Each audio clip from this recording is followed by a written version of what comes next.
Hello, everyone, and welcome to episode 36 of the Birdie Golf Club podcast. I hope you're enjoying the podcast. I know I certainly am enjoying being the host of the podcast and what it's become. What's happened this week in the world of golf? I mean, Cam Young gets his first win and reacts exactly as you'd expect. I think I saw a very slight smile. Very slight. He didn't let much happen, did he?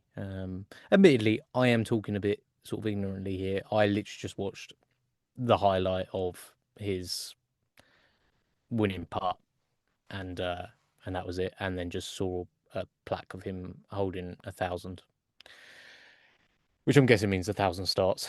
Um, Again, I'm speaking pretty ignorantly. He is a very nothingy character in the game, but an excellent golfer and a pretty deserved win, no doubt. That was that was bound to happen at some point. But I've heard him described as the Eeyore of golf, and I'd pretty much agree. But congratulations to Cam Young.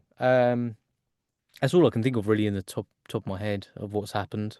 As far as my golf goes, I played the best golf of my life and the worst golf of my life within an 18-hole stretch. Um, I had 9 holes where I managed to shoot a 48, which included 2 triples and 1 quad bogey. Which left me 12 over par after 9 holes at Seaford Head Golf Course.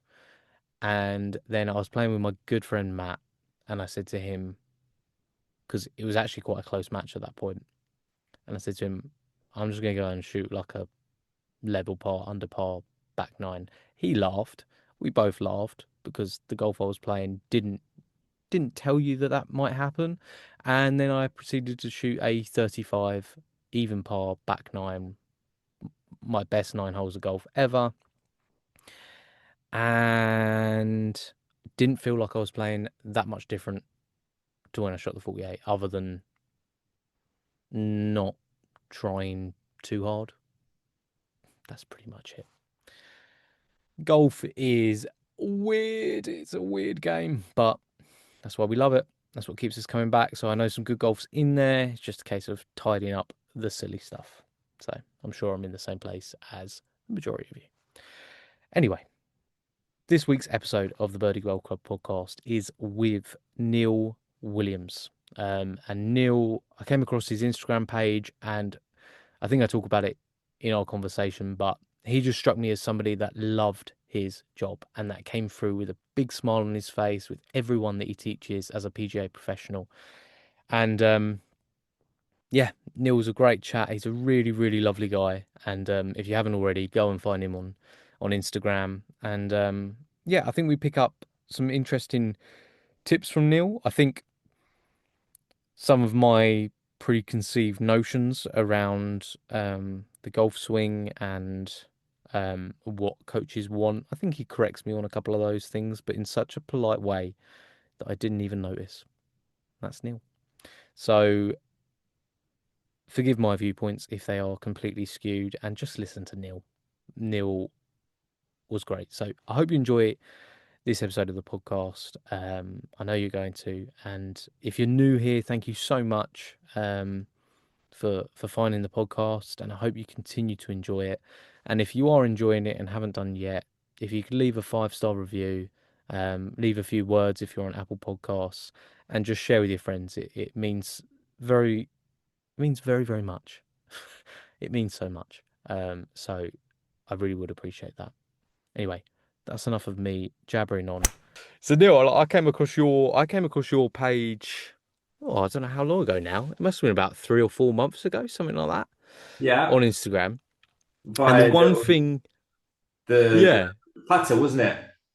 yes, that's it, mate. Yeah, it Yeah, was the putt. It yeah, was runner golf, which I'm sure we'll get onto like yeah. a bit later on. But one thing that struck me from your reels of being a PGA coach like you are was how likable you were.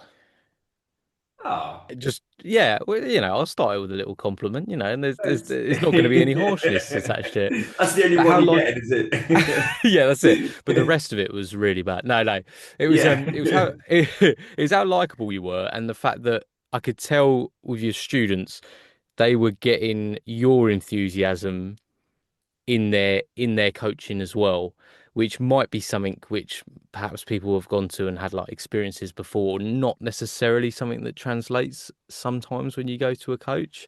So Yeah. how have you maintained that enthusiasm and what's your like source of it basically? Oh, great question. Love that. It started with a good one. They get worse from here, I Yeah, promise. it was. I think I think it's doing what you enjoy, and that reflects of your persona and your keenness and your hype that you're pushing out, Mm, and your passion and your love for what you do for your career. Really, I think if you mm, follow that, you tend to reflect that. Um, and no, I appreciate that. I was glad that you've sort of seen that, because it's definitely what I want to try to put across, not deliberately, but I'm just enjoying what I'm doing mm. and see where it goes with it. Really, it's just keep on doing it. What I'm doing. No, absolutely, mate. Where did it all, when did you first, when did you first, let's go all the way back. When did you first pick up a golf club? Okay, so family. I've got still got some videos of me with my granddad. I must have been like 2 years old. Dad's put me like with my feet shoulder apart, and I'm swinging away like this, trying to hit the golf ball. Nearly hit my granddad's. You know what? At the same time, little did I know, I'm still swinging away, trying to hit the golf ball. And yeah, it went from there really. So I never really had a lesson up until when I was 21. My dad sort of showed me the directions of it all. His handicap was 12. My handicap was 12 as well. We had a good battle on the golf course. Unfortunately, he passed away when I was 21. I'm 42 now, so it's been some time. Mm, Um, and After that, I started having lessons. So I was 21, had all the experience with playing golf once or twice a week with my family, and started having lessons with my coach. And I got my handicap from down from 12 down a 1 in about a year and a bit. wow. And I always remember my coach saying, "Well, if you enjoy golf, why don't you teach it?" I'm like, you know what? And I was working for my father at that time, and I didn't quite know where my route was to go down, because obviously he passed away. So Mm, I dived into sort of that really, and just tried to and I appreciate what golf's done for me, because it was a bit of a mm, difficult part, and golf and just anything sports related, I think, or anything, if you throw yourself at it and you can sort of see yourself get better yeah. from your actions, has a mentally sort of strength to it. So I appreciate what golf's done for me. And then I suppose what I'm trying to do is put that to people, or if I see that sort of language I'm hearing from clients, I can then sort of relate that and try to allow the golf can help them. I've had students have come in and said, "Look, Neil, golf's not good for me at the moment. You're either make or break me. You're either because otherwise I'm throwing the clubs out the bag. It's like I've done Yeah. with it." So, and also I've had some people who are like, very quite on mentally quite tough for Mm, themselves, had a bereavement or whatever, and try to use golf as a. They realize that golf can be similar to where I was before, really, mm, and is picking up on that and allow that golf to help them come out of it, really, I suppose. yeah. And that's what I found what's golf done for me. And so maybe I'm reflecting that and trying to, not trying to put that, but I can sort of see that Yeah.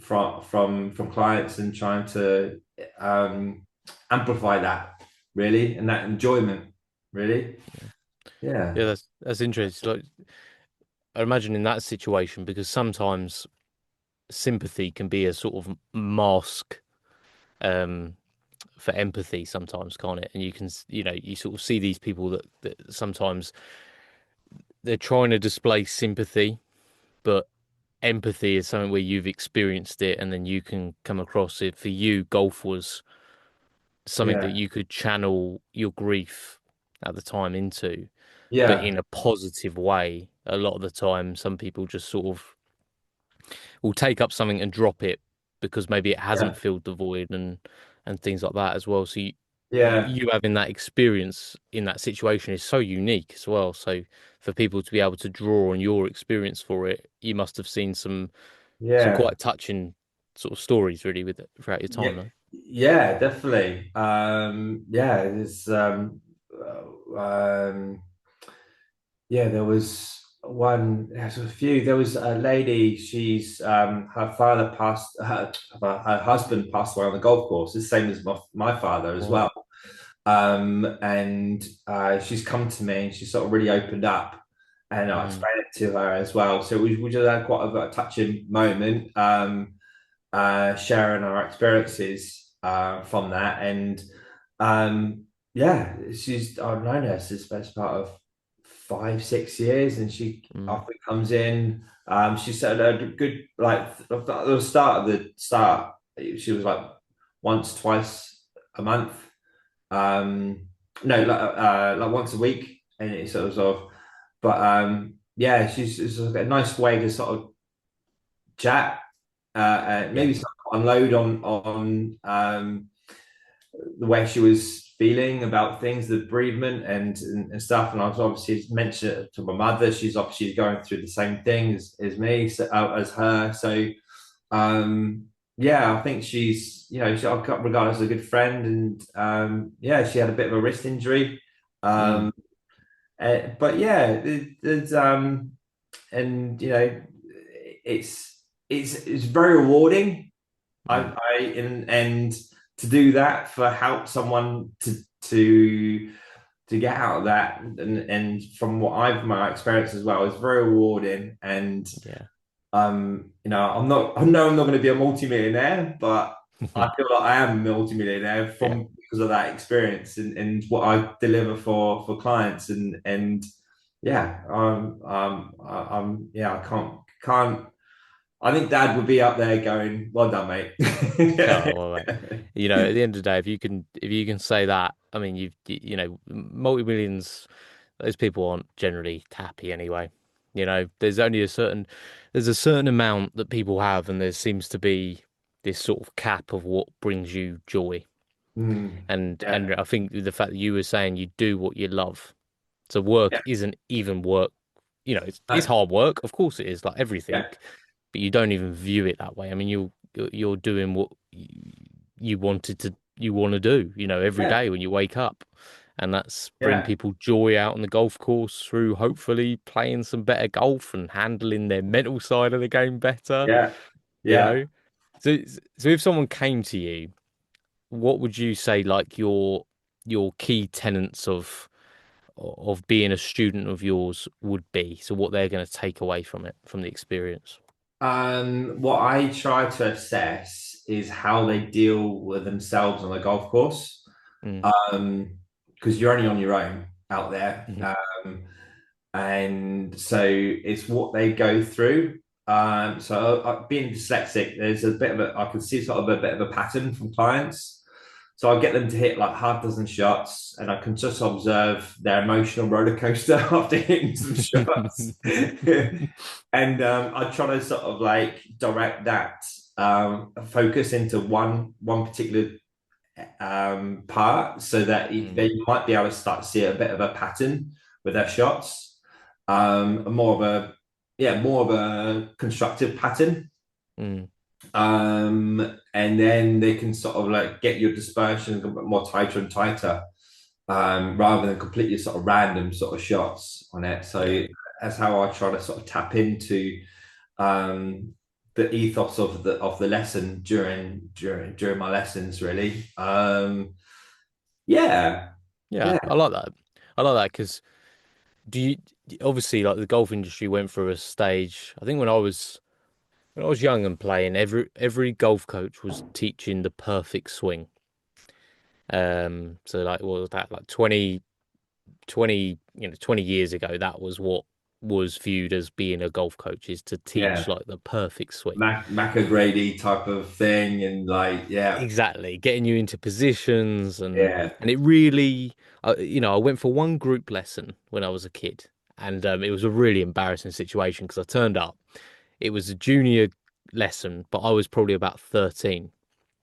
I turn up, start hitting balls at the range, waiting for this group lesson to start, and then literally like 17 or 18 4 to 6 year olds turn up and take up the bays next to me, and I realise it's like a proper junior like golf lesson, and I'm double the age of no. everyone else there.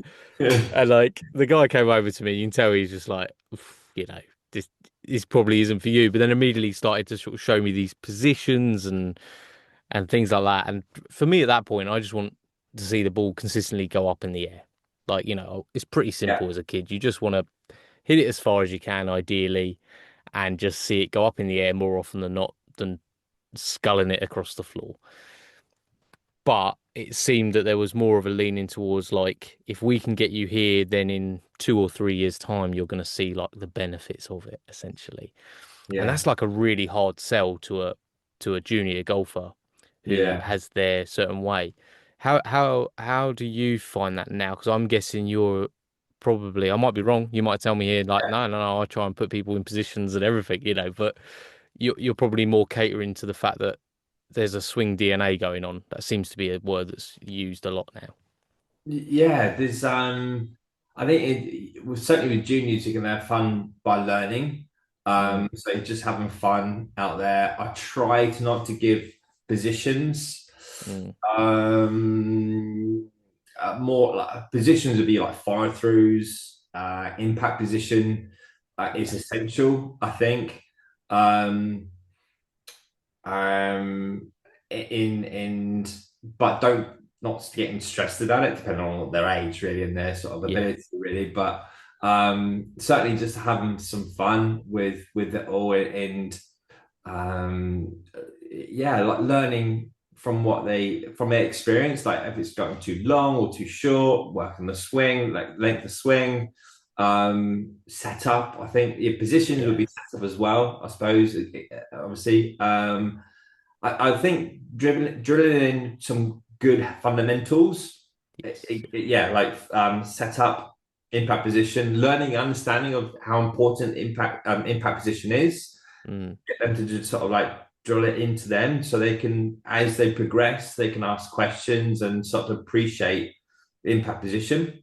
yeah, Um, and setup, maybe getting them to understand how important setup is and what it's doing. Um, and the follow through, yeah, yeah, is essential, really. So I think those three things, yeah, without sort of too much thinking about it, I suppose it's like essential for my junior teaching. hmm, Um, yeah, and also like looking at their how they're responding to things and their attitude to things as well. I mm, think golf can give definitely a nice bit of etiquette. mm, If you're learning, if you enjoy learning, golf's your thing. yeah, yeah, definitely. And so if you can sort of like see that from the juniors side of things, you can then just obviously relate that to the parent or the guardian, and just sort of like say that they've got potential, really, Yeah, purely because of their sort of like intuition, and maybe sort of like they might not get it, they not might not be hitting some bad shots, but they're asking the right questions and asking like their listening skills. mm. Definitely could have potential. I mean, I'm a great I'm a prime example. I've never, all my juniors, like, there's like, dude, he's never going to be, he's never going to be a golf professional. Little did I know that eventually I did, but only because I put my heart into it, or I had thought about it, and Mm, I got better, really. So, yeah, I don't think. I don't think for a junior point of view, it's not necessarily no, no, sorry, a junior point of view, but looking at a junior, it doesn't necessarily mean that they've got to hit like really good shots. It's I think it's Yeah, how they taken on things and learning skills. I think yeah. that's what I look at So if essentially. they'd have like gone away and clearly, thought about it, come Yeah, back and speaking to you, that's like a great sign, right? Because yeah, they're not yeah, just definitely. there for the hour and then forget about it until next week. Yeah, yeah. There's a few juniors. They come back sort of super excited about they've played some golf with the family and stuff, or they're talking about golf, or yeah, I think that's really a cool thing to hear and to encourage, Mm, and yeah, and just go from that. And no doubt, I mean, I've still got pals that have been playing golf since I was, 10 years old, yeah, and that's what golf's about, really, isn't it? Definitely the social side of things and stuff, and yeah, no, I love it. Yeah, yeah.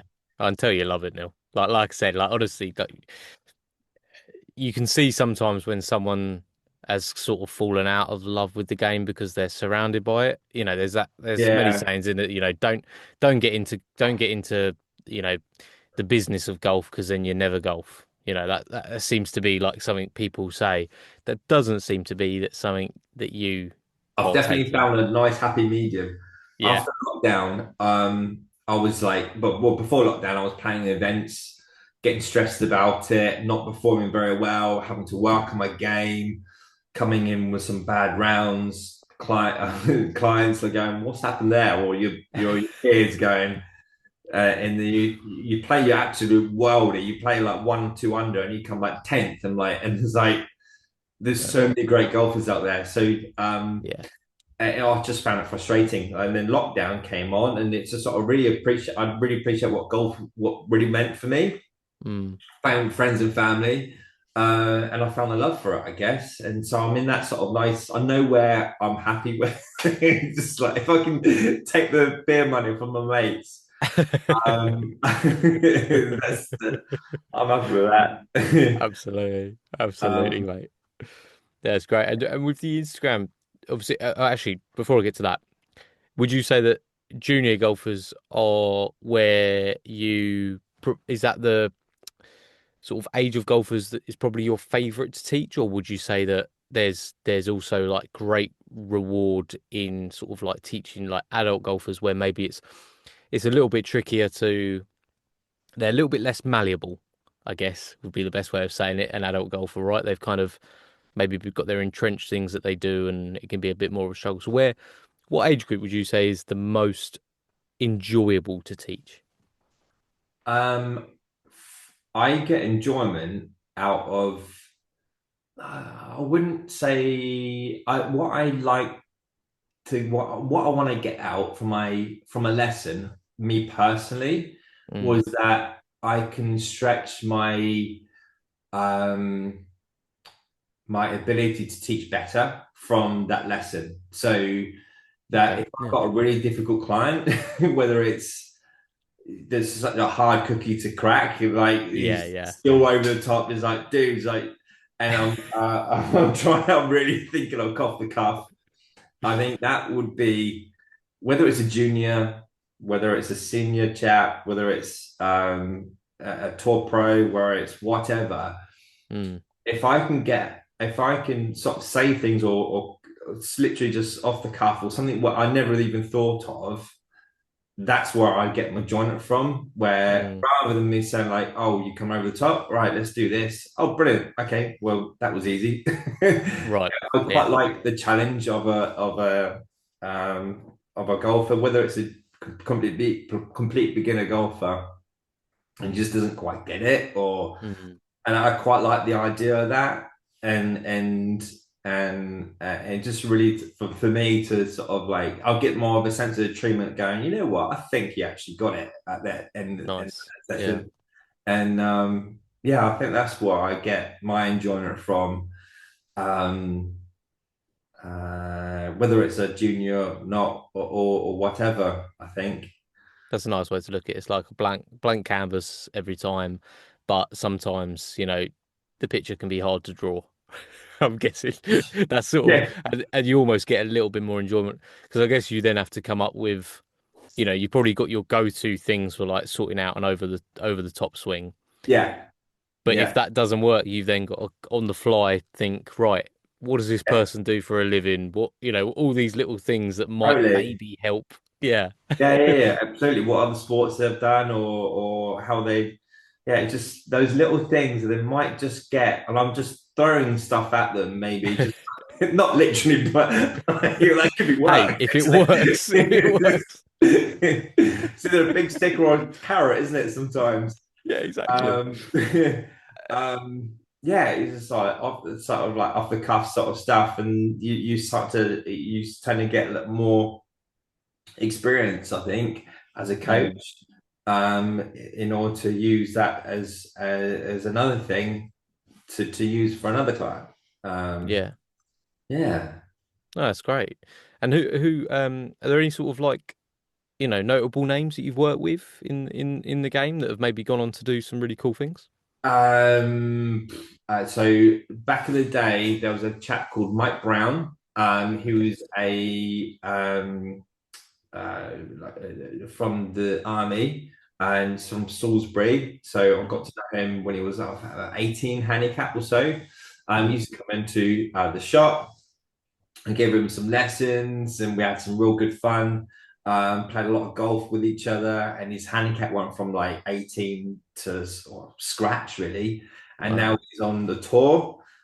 Hmm. Um, yeah, he's amputee. Okay. Wow. Yeah. Yeah. So look, go give him a look up. He's a Mike really Brown. I'm nice going to write guy. it down. Yeah, Mike Brown. It'll be a good one to chat. Actually, he's got some fantastic stories. Yeah. Um, and yeah, he's just gone strength to strength.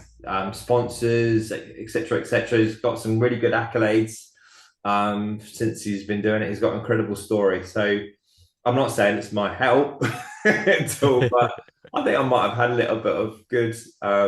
Yeah, I've given him some help with things, and definitely Absolutely.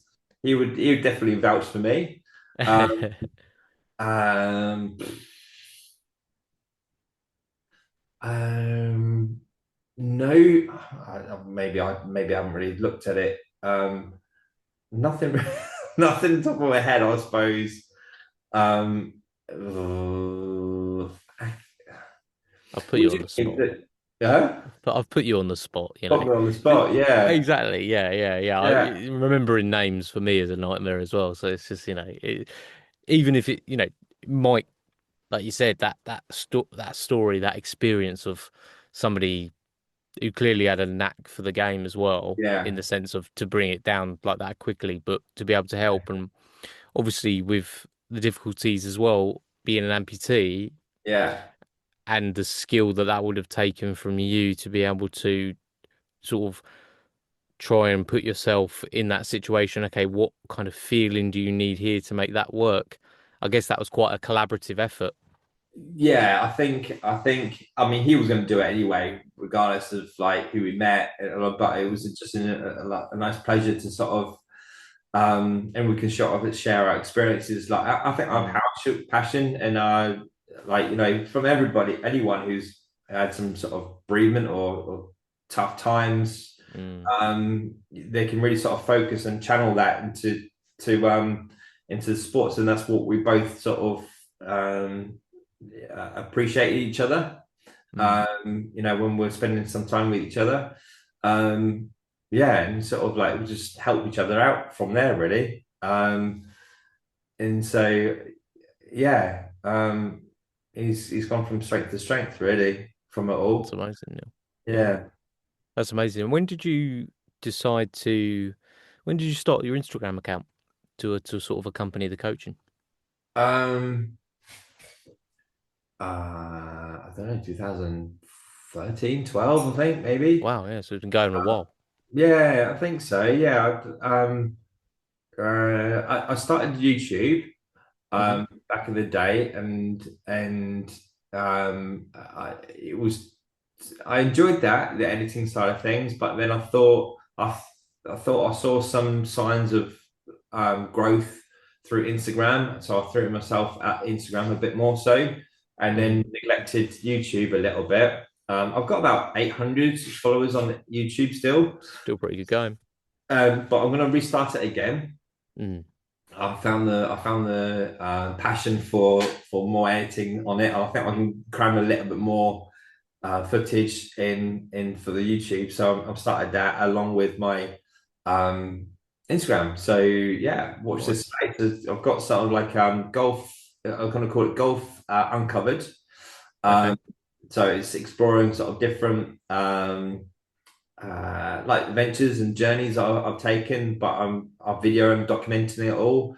Get That's to know awesome. sort of experiences and trying to look up the sort of the people side of things. You know, if I went to like an event or something like that, try to speak to the people there and just sort of understand why they're doing what are they doing and what the journey is like. You just interview like with yourself and just Yeah, trying yeah. to just, lift the lid on that sort of adventure I went on to really. So I'm going to be I love that. documenting on that, and also I think the start of the year on Insta, I challenged myself New Year's resolution to see if I'm going to do 10 rounds under par. So Okay. that's my challenge. So I'm going to document that and so if I obviously I'm sure I'm going to find it challenging from certainly many rounds. I've got 1 out of 10.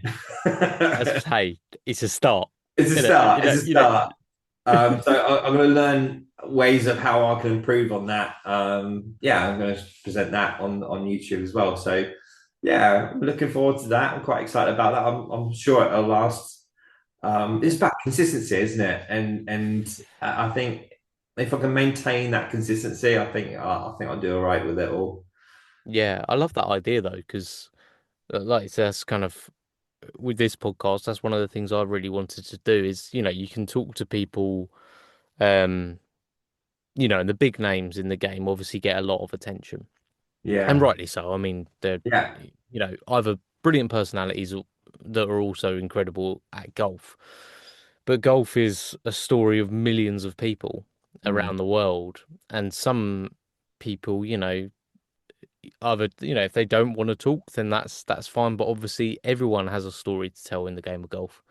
And I think that's what's amazing sometimes when you go out there and you play on like a Friday afternoon, you look across the golf course and there's literally 100 people there of all different ages that have all yeah, either played the game for 70 years or have played the game for 5 minutes. And it's like, what led you here? Because this is such a brutally difficult game to try and very play. true. Yeah, And yeah, we're all here giving it a go at different levels and with different stories. And so I think that's a great idea, Neil. I love that. I love that. That's going to be yeah, great yeah. to watch. Yeah, no, it is definitely like that. It's just understanding people's stories, isn't it? Mm. And just appreciate where they've come from, with it all, and what golf's helped out in their lives. I think it's a really interesting sort of like understanding, and so I think I sort of can. I'm always look. I suppose I like to look for similar people who are the same sort of got the same interest or the same sort of like uh, similar history or not history, but the journey you've sort of had together. We can then I don't know share sort of like experiences with each other. I suppose that's what I wouldn't say looking out for, but I'd be sort of like interested in that. You know, Yeah, yeah, yeah, um, absolutely. yeah, Yeah, yeah, that's awesome, mate. I love that. I love that. And that's again just drawing on your sort of empathetic nature through your experience of really tough times. yeah, Which is yeah. I and people warm to that just yeah. generally. Yeah. I think it's quite powerful, isn't it? You know, to sort of Mm. like you know, to hear that from other people, and you know, you tend to sort of like, you know, build your maintains your passion, doesn't it, for Yeah, things, and it maintains your desire in your growth for things, yeah, doesn't it? If you can sort of hear other people's stories and their success from it all, or even their tough times, and sort of yeah, like, but they're looking at other things in order to get themselves better. So they might be in that sort of beta mode on things, Yes. but it's just, I think it's just like sharing their people's journeys, like you say, um, Yeah. if Yeah. they're willing to. Yeah, some, that's going to some be the might tough be balance, right? Yeah. They'll start telling you, and then they see sort of like the camera coming up. yeah, yeah, yeah, exactly. And they're like, oh, I didn't know it was this. Yeah, yeah, you just need those glasses on. Hey, hey, it's an idea. Get the old meta glasses on and you'll be fine, you know? Yeah. Oh, that's great. And then, yeah, like I said, when we said at the start, the first reel I came across, which was yours and then gave you a follow straight away, was when you discovered, um, like me, um, runner golf and the putters. I mean, you want to speak to that experience at all, Neil? Because you were at the PGA show. Was it Yeah, that's the right. Yeah, yeah yeah, PGA yeah. show here? Yeah, so there was done some coaching for the PGA at the British Golf Show. Mm. And right next door to us was the runner, what do you call it? The Stand booth. stand, yeah. Yeah. And I was speaking to Marcus, I think. Was it Marcus? I think. Um, and yeah, we had a little part, and it's like, what is this? And it went from there really, and done a video for them, Instagram, and yeah, it was. I mean, you definitely can see the results, and I think that speaks volumes of like Mm, rather than selling it with the set spiel, they literally just like you can sort of see the difference to it, mm, and I think that really is quite powerful, isn't it? It's just like you can actually see the results from it. Um, yeah, and so then they've asked me to be an ambassador in the UK mm, from that, which is super cool. So I've got that in my on my social on my handle. mm, And so I'm not as a what do you call it, a fitter because they've just given me a putter. I've done the training, done like I had some discussions about it all and the concept of it all. So I've downloaded the app. I've got the app now, which was I can't remember. It was Golf Boy, I think they call golf it. boy. Yeah, yeah. So I've done a couple of clients for that, for them and gone through the whole process of all of it. So that's in place and order. So Awesome. yeah, yeah, I think they're just building up a new website. I mentioned it to them to say about it would be cool to get them sort of like have it on their website. And they said they're in the development on it all. So I'll be on their Hmm. website as a when it's a guided um not a fitting because they don't want to because Sure. I've got a suitcase of all their putters, but Yes. um, You're almost given a guided tour of how to yeah, get fit, yeah, essentially, through exactly, their yeah, website. Yeah, yeah. yeah. So it would be using my putter, but they'd be using the changing the weights to accommodate. So the bigger picture with things, not exactly Yes. their putter, but once they ordered it, they come back with their old with their putter, and I can then go through the whole process of fixing it and making adjustments to it. Yeah. Yeah, so yeah, some really good positive feedback on it straight away. I think it's like nothing. It's literally like nothing that's out there. And I think because like the golfing world is swept up in zero talk at the moment. And because when I first spoke to Simon, it was back in That's it, Simon. Yeah, January, right. January of this year. I spoke to Simon, and it was just because I stumbled across their Instagram page, saw the putters, and just thought there's I haven't seen anything like that, but yet it makes complete sense. And when he was describing it to me, because I said, being ignorant, I was like, but can you make it zero talk? Because that's, at the time, everyone's talking about Uh, lab, TaylorMade are coming out with their zero talk version, all these things. And he's like, yeah, if it suits your putting stroke. He's like, we can make it zero talk, no problem at all. Like that can be done. He's like, but it has to work for your putting stroke. And hearing him say that, I then thought, oh what yeah, the? so true. Yeah, yeah. I was like, every putter you've ever picked up, whether you've been fitted for it or not, the fitting process is basically fitting you into that putter. Mm. It's not making the putter fit into your putting stroke because putting is a really individual thing, isn't it? Yeah. And you know, when you look at, I love it when you like on Golf Boy or when you see those lasers on the ground, you see people's putting strokes where it actually goes. To change that without, you know, going to see Phil Kenyon, do you know what I mean? And having Yeah. hours and hours and hours of lessons or whatever it might be. To change that is very difficult. And what's the one thing people don't like practicing? It is putting, isn't it? At the end of the Yeah. day, they don't love practicing it, and it's understandable because you know it's not the most fun thing in the world to sit on a putting green and just hit putts Hurts. up. You know, everyone wants to go to the range and just smash Smash balls, balls. of Yeah. course.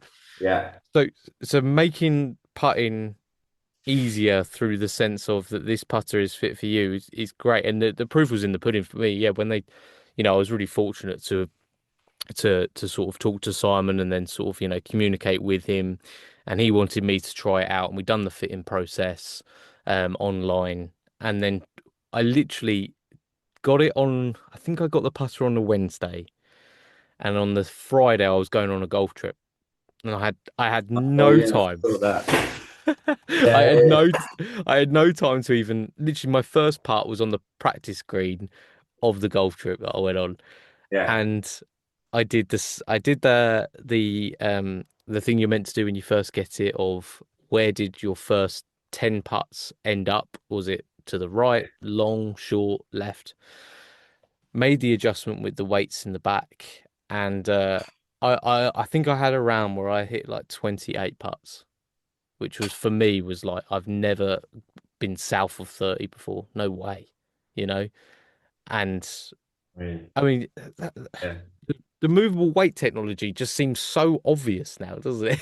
In Yeah, putters. I don't see. I mean, you had a few. Remember Rifle? Do you remember Mm, the brand called Rifle? They had movable weights, and then you had sort of like Titleist had sort of like weights in them, but it was super expensive to change. right.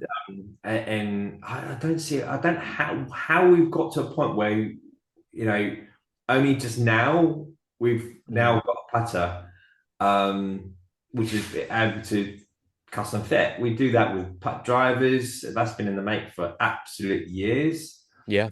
Um, and they've managed to do it. So And how many hopefully, drives do you hit in a round? oh, totally. Yeah. Yeah. How many putts? You know, it's the Yeah. the most used club. Yeah. And you know, I thought it was I thought it was really, really eye-opening. And I'm hoping to go over to France later on in the year actually and visit the Yeah. warehouse That'd be cool. and see how it's all done and hopefully, you know, show everyone else as well because rightly so they're getting the attention they deserve right now because it's Yeah, a definitely. It's awesome brand. good. It's quality as well. It's they haven't Mm. the it is quality gear as well. A lot of people say, like, "So you got batteries in it?" I'm buying it. It creates a lot of attention. It is the design's cool. Yes. And a friend of mine actually said, he said, regardless of what you obviously you had the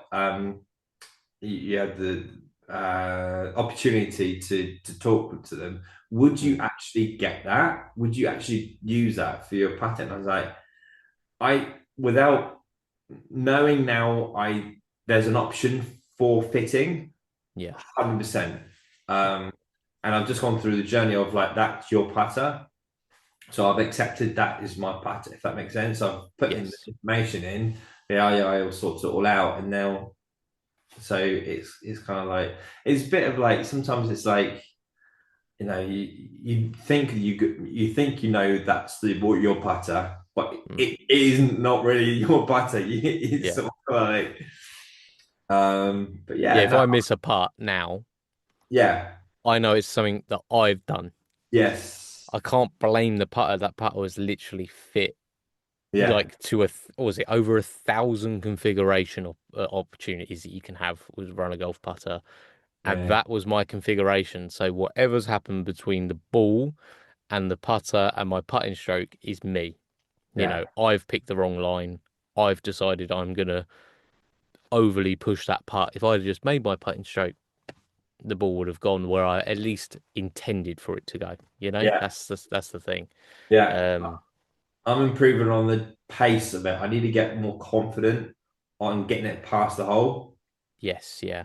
So it's all of them pretty much online Hmm. because the stroke's decent, club face is decent. It's just trying to have the ability to feel confident over the putt. I'm quite conservative when it comes to putt. I'm usually sort of like I don't attack it as much as I should do sometimes because I know when I did attack it, it goes straight through the back. Maybe we should have done it on a downhill putt, Neil. I know. Yeah, yeah, yeah. Never um, ideal, is it? yeah, no, exactly. But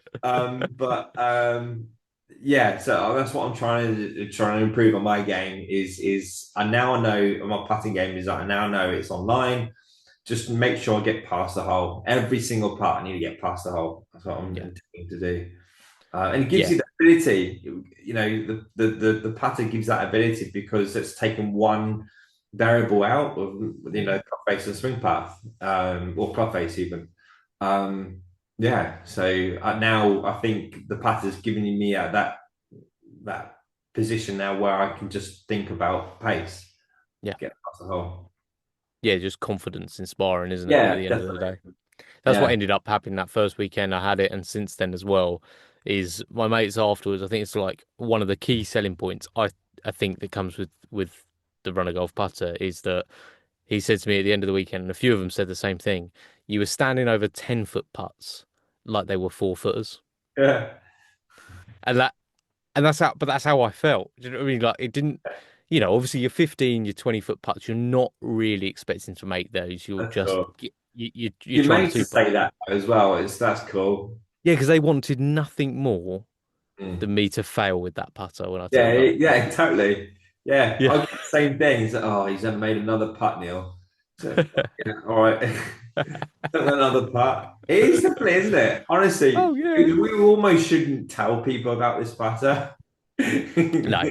But then ever since then, every time I've played around, one of them will come over, pick it up, have a little Yeah, putt with it, and they're like, "Oh yeah, it does feel nice that." yeah, Uh, you exactly. know, People get so entrenched with sort of the traditional brands within the game that if a new one comes out, there's that, initial wariness of, but is it as good as my Scotty or is it as good as my Yeah, TaylorMade? And runners the real deal. I think it will just be only a matter of time before, you see it in the hands of tour players. I think at some point it's gonna yeah, happen. yeah, definitely. It's gonna happen, Yeah, which is awesome. So yeah, you got you got anything exciting else coming up, Neil, that you're looking forward to? Obviously, you got the YouTube stuff which you're picking back up again. yeah. Um, Um, so I've got some golf trips. Actually, I've got to had the pleasure of getting to know Simon Dyson, mhm. ex-European Tour player, 6 times. Um, he's from Manchester, real nice, good guy. And he's gone to one of my golf trips years ago, along with Jamie Donaldson, Mm. um, the Aim Point chap, and um, we were sort of seeing each other now and again, Simon, from events and stuff like that.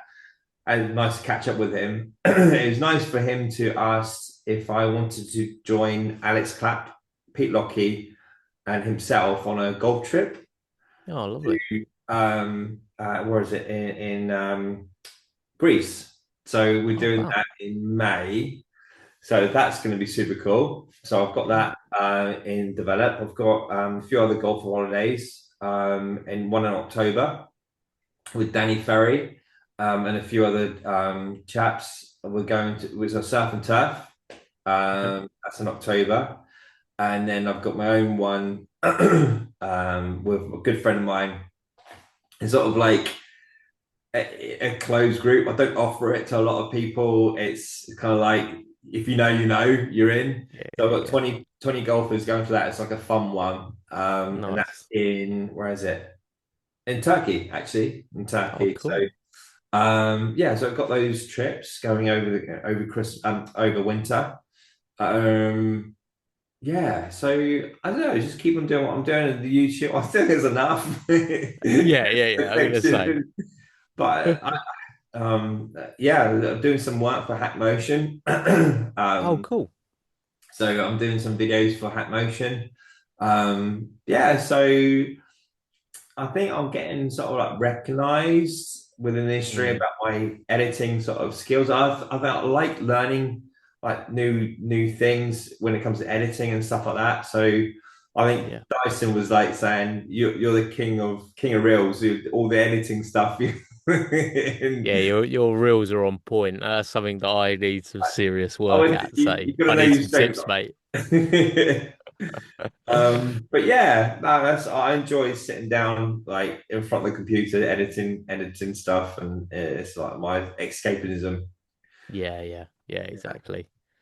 Yeah, it's nice. I think that's what affords the opportunity within the game now, especially for sort of personalities within the game, is the ability to obviously then learn other skills. Because I think sort of Rick Shields sort of spoke about this, didn't he? With the fact of when he first started YouTube, it was just his initial reason for starting it was just to get more people having golf lessons. yeah, Which you yeah, look at now, and that's funny, really, now, isn't it? When you look at yeah. what his job is now. I mean, his job is just to be a content creator, and Yeah. he can just do I'm what he sure. likes. I'm sure it's the same sort of ethos because he's inspires so many golfers and all golf pros to do the same and play Yeah, golf and also be like social media. yeah, Um, and so he's inspired a lot of people. Yeah, so he's still carrying on that same sort of. He just wanted to have the same. Wants to improve. Wants to get more clients in to teach, and then yeah, just look how it's just gone. yeah. Yeah, No more exponentially. teaching going on. I don't think for Rick Shields anymore. I think he's Yeah, done. I'm sure he enjoys it. I'm sure he enjoys it.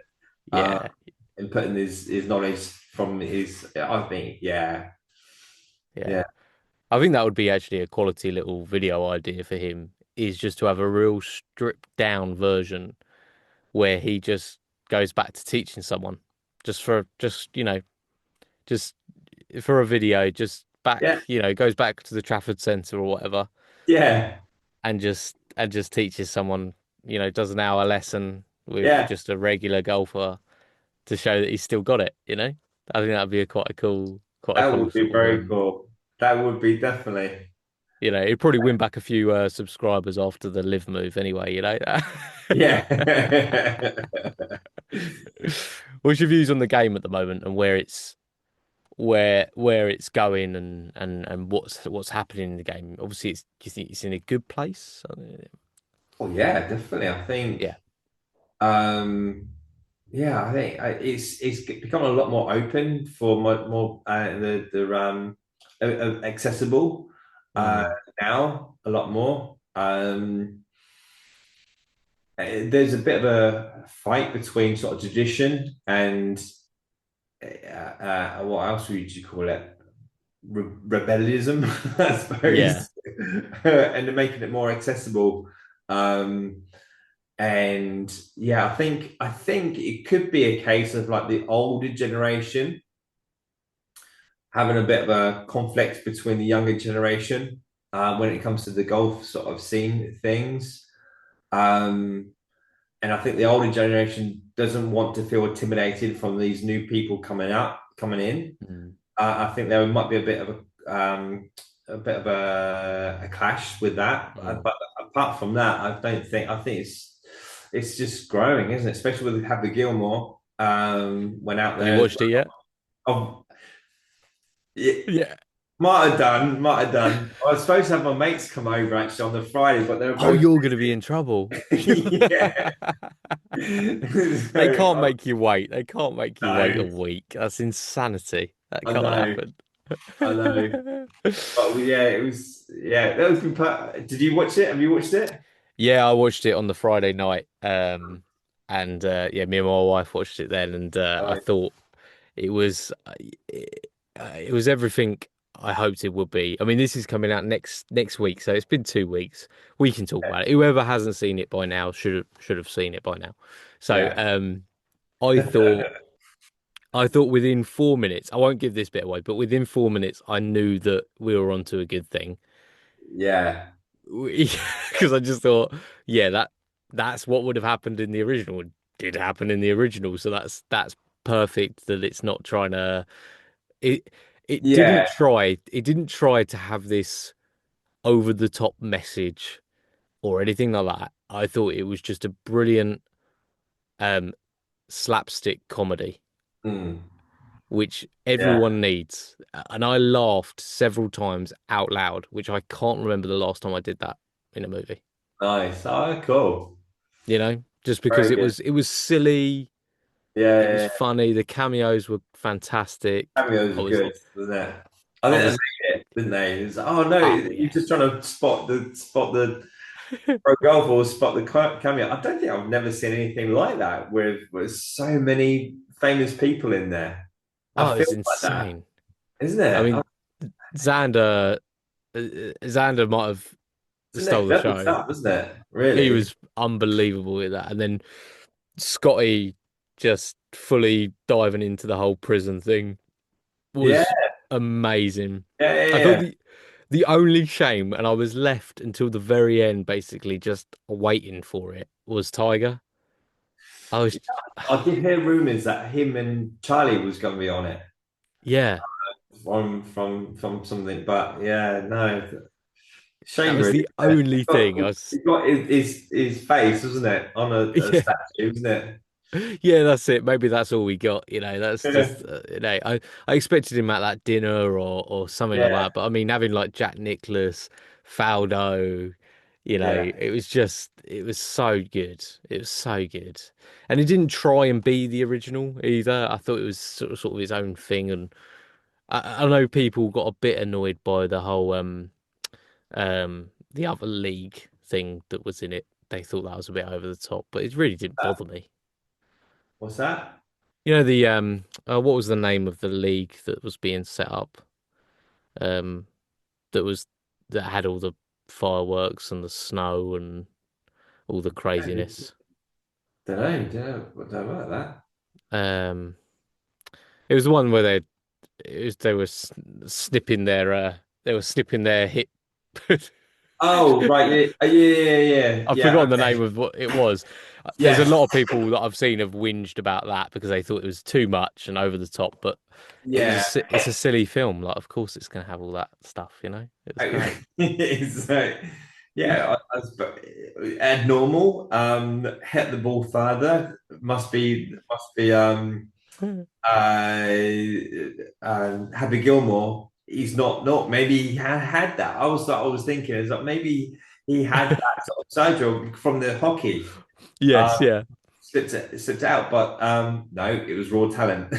that's it. It's just That's raw what it's talent. sort of what I come to learn from. Hey, pure Happy Gilmore's pure talent. Who would have thought? It was Bryson It's not sticking up for cheating. Rory. It was Bryson sticking up for Rory in that bit as well was just so funny. It was just I had to keep on. My wife's not a golfer, not interested at all. I had to keep on sort of pausing it and going, "That's funny because," Right, gotcha. which I'd imagine a lot of people found themselves in the situation of Yeah, just like, yeah, "Hey, that's really funny," and there is a reason yeah. for it, which was great. It didn't try and appeal to the masses. It appealed to golfers, and it Yeah, was yeah. just, Yeah, you could watch both of them. You could watch the second one, not know that you've not seen the first one. yeah, definitely, yeah. Yeah, Yeah, exactly. You'd be a bit confused about Ben Stiller throughout the whole thing, but you'd definitely yeah, you'd definitely enjoy it, which was great. And yeah, yeah, golf needs that lightness and you had Bubba Watson sort of basically his bit where he complained about this new league that was starting and that the fact that people were going to defect over to it was so funny. yeah, yeah. It's It's just yeah. brilliant. Whilst he's It's wearing very his range coat topical as well, stuff. isn't it? It's very topical. Oh, it's bang on. Yeah, I mean Yeah, it's literally perfect for it, which is great. So no, I agree with you. I think the game's in a great place, but there is definitely that clashing that's going on in clubs, I think, yeah, around the world of and it is a difficult balance, isn't it? I talk about this on the podcast quite a bit, but um heritage is intrinsic with golf, Yeah. but times have moved on.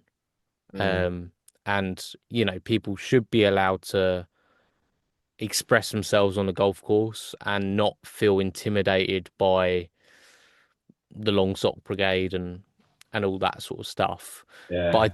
but I always feel like there is places that should remain untouched, like forever. So I see like Yeah, yeah, you yeah. know, So I mean, I'm not going to rock up with that's if I had the opportunity to play Wentworth in a t-shirt and what have you and a hoodie, I yeah, wear my best clobber. yeah, I would look smart. But if you're out with your mates and you're rocking up at your local own public. course and you might be Yeah, able to get away with it, then yeah, I want to feel comfortable. Uh, yeah. I look at like rural Singaports, and you see that place and you think they still make you wear long socks there, and I'm game for that. That's yeah, absolutely fine because that place has been around for how long? You know what I mean? It's such a yeah. long period of time. If all I have to do to play that beautiful golf course is wear long socks with my shorts, sign me up. No worries Yeah. at all. How much are the socks? 40, 50 quid? Fine, let's do it. No problem Wow, at all. right, okay, I don't yeah. know. I'm That's guessing, like I'm takes it guessing, around. I'm guessing if you get there and you don't have the long socks, they're going to charge you a bit for their local ones. I literally I worked for a golf club, and you had to have those socks on. So you had Oh, people really? from London coming down and play the three courses, the most famous four around in Bournemouth.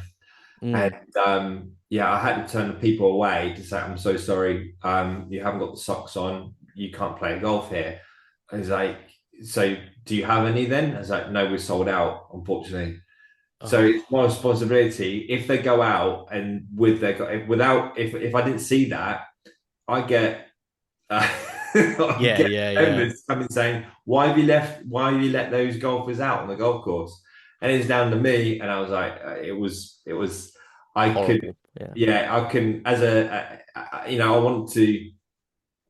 I'm quite a socialite. I want to be come off good. Yeah, yeah. But when I'm like that, yeah, it wasn't good for me. So No. yeah, it is one of it is those sort of golf courses. It's a difficult one. It's a difficult one. Mm, They're all there. It is as far as I know, the head pro is now making it a bit more accessible. sure. Maybe it is a bit, but I think it's the old members who've made it like that. Mm, If they wouldn't come in running in to say why you let that person there, it wouldn't be like that. So it's the members, I think, the old yeah. traditional members of, um, yeah, trying to find a way in order to not allow that sort of people to play golf. I think Mm. because they find it intimidating. I think. Yeah, it's really tough, isn't it? I mean, I stayed at a golf course at Manning's Heath, and I grew up Yeah. around that area. So that's like Horsham area, if you know it. But I grew up around that area, and it always had a tag of sort of being this very exclusive place. Not certainly not inclusive. At the time, that Yeah. was just how it was viewed. And you always think, oh, I'd love to play there, but it's quite intimidating. But I went back, and it's Mm. been through such a change, Oh right. Yeah. which was Yeah. really refreshing to see. But they've seemed to do it in a way where it was like it still felt like it was a privilege to be there, Mm.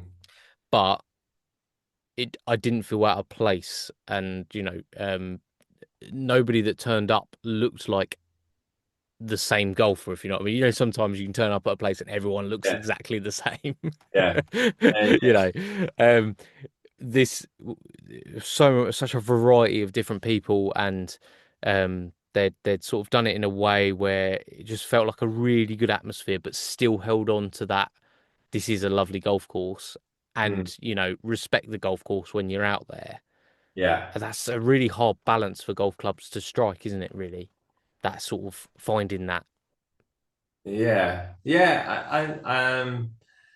Yeah, it is. You want to cater for everybody and you want to please everybody, haven't you? For the Mm. for the older generation, more traditionalist golfers, and for the encourage more people to come in and play golf and don't feel intimidated from Yeah. because the beginner golfers they feel intimidated because the senior captains out there and he's very traditional and or she's very traditional and wants to see the correct attire and they would feel intimidated because of that's that nature. It's hard for a club to tick all those boxes, um, and but it's I think it's slowly changing. I think it's getting a bit more acceptable to with wearing a hoodie Yeah. because you're seeing it on tour, aren't you? Oh yeah, yeah. I mean, 10 years ago, that'd have Yeah, been like a big no-no, right? Like in a yeah, lot of places. yeah. Yeah.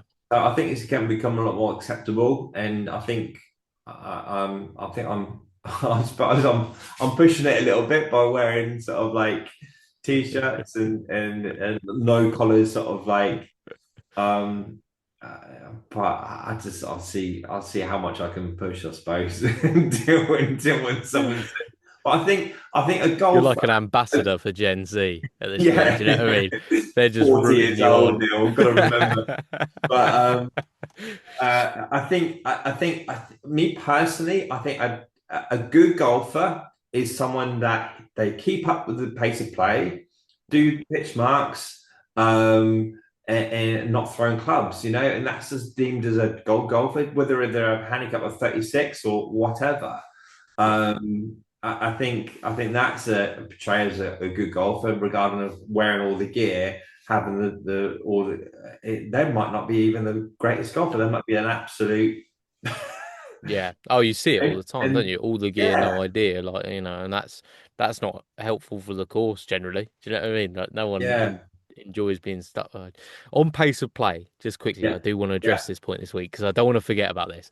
I was in like a little tournament at the weekend that a friend of mine organised, yeah, and it I was irked, Neil. All right, okay, I was irked, all right, because we were like the third group off, and it was four ball, and they wanted it to be ball in hole golf as well. All yeah. right. Okay, Now that naturally ball in hole golf, it naturally is going to take longer than a friendly, giving a foot gimme. It's just gonna take longer.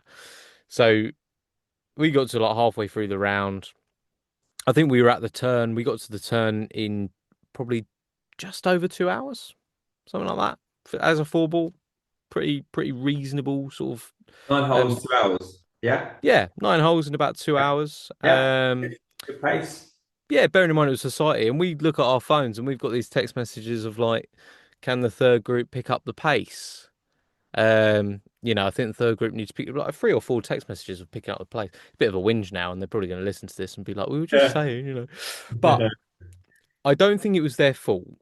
I think it's this for me. I think it's this thing at the moment in golf, which is a bit of like a epidemic of pace of play, and there's this sort of I don't know whether it's the case with like you look at these personalities like Mark Wahlberg brags about playing a round of golf in an hour and 20 minutes, like in the morning, and you get these guys that go out super early at their clubs or whatever with a buggy and get around in 2 hours. And it's almost become like this thing of like, how short can we make a round?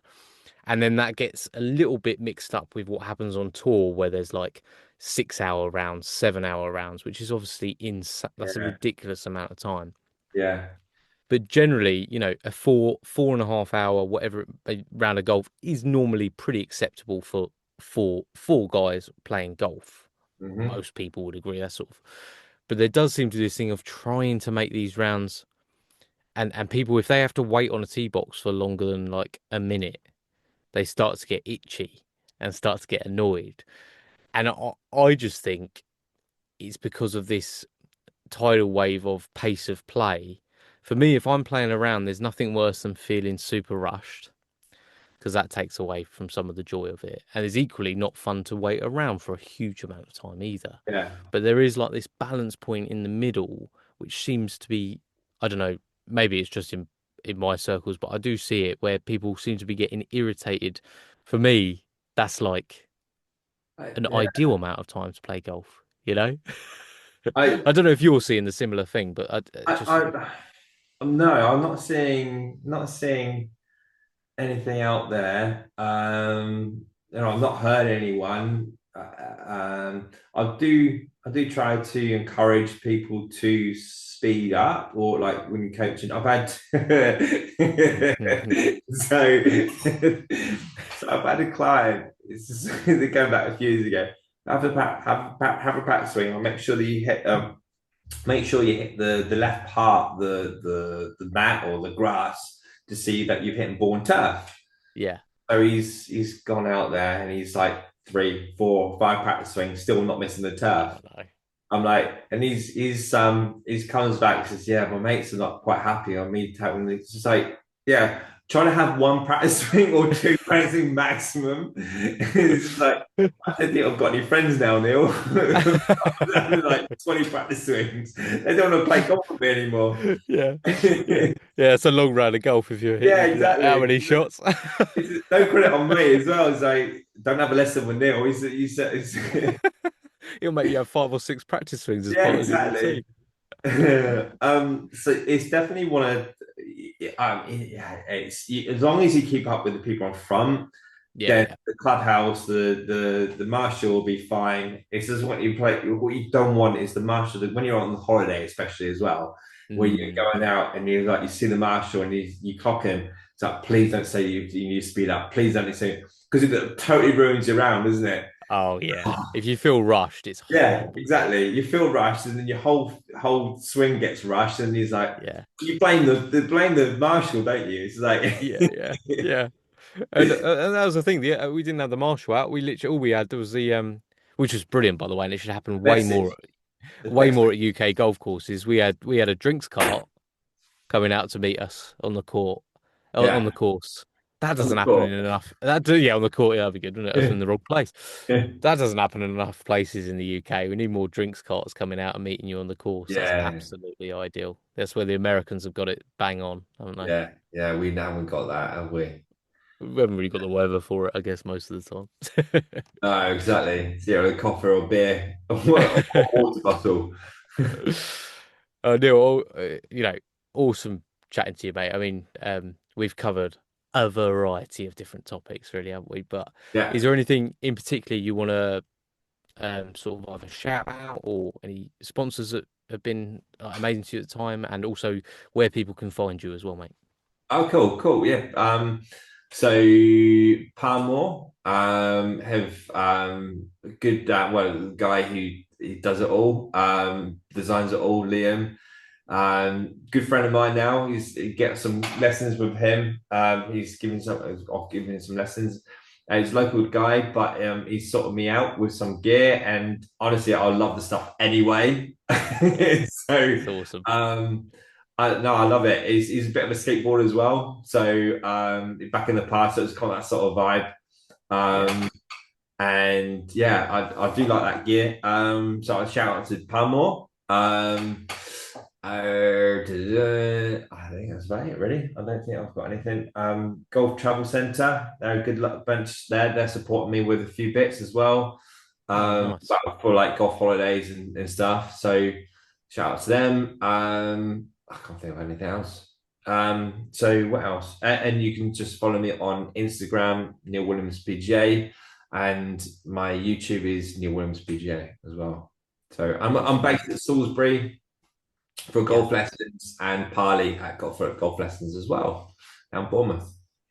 Yeah, Fantastic, mate. I'll make sure that all of that is in the show notes as well with links to it, so lovely. people can follow. So yeah, that's fantastic, mate. Well, Neil, I've thoroughly enjoyed our chat, mate, and thank you so much for taking the time and giving me the time. Pleasure. Thanks, mate. Really He's appreciate loving it. being asked to do this, and yeah, yeah, looking forward to catching up. Absolutely, mate. Well, your Thanks for smile has made me smile, so that's all I can want. Thanks, Neil. All right, all the best. Take care. Cheers, Bye. mate. Bye. Bye.